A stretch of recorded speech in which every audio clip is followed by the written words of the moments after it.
One shift down, 3 to go before I'm gone for good. Closing the bar takes longer than usual tonight, especially after Fiona left early to take care of her sick kid.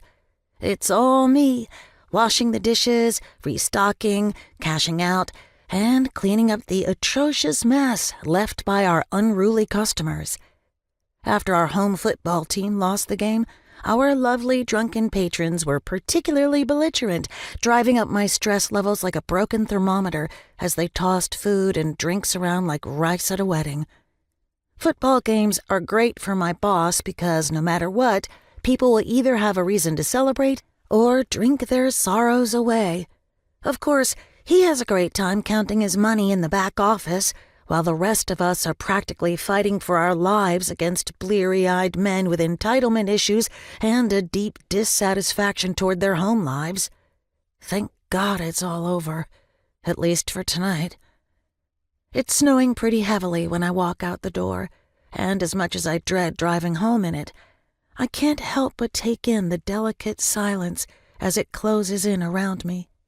Usually the city is still howling with partygoers at this hour, so the contrast tonight is pristine.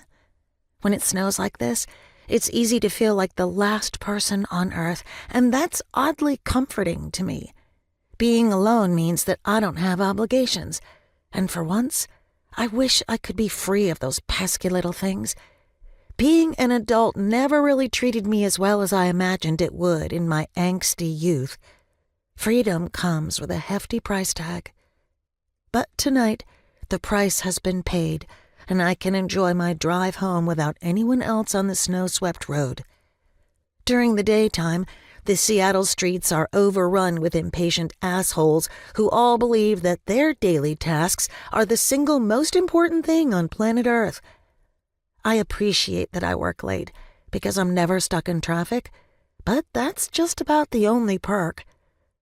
I climb into my beat-up 1996 Chevy Impala, tossing my apron into the passenger seat amongst a graveyard of water bottles, coffee cups, and hospital discharge paperwork from last week when I cut my finger while slicing limes.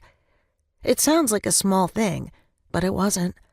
I nearly sliced through the bone, and my boss was pissed as all hell that I had to leave work to avoid losing it. He wanted me to put a glove over it and keep going. No thanks, asshole. I'd like to keep my digits. I shake my head at the memory, pushing the cold car key into the ignition and turning it. At first, the car sputters and shakes a bit, but doesn't start. Not today, baby. Just a few more trips, I promise, I whisper, holding back the anxious anger that's building in my stomach. I wait a few moments to give it some time, as though it can hear my promises and is actively considering them.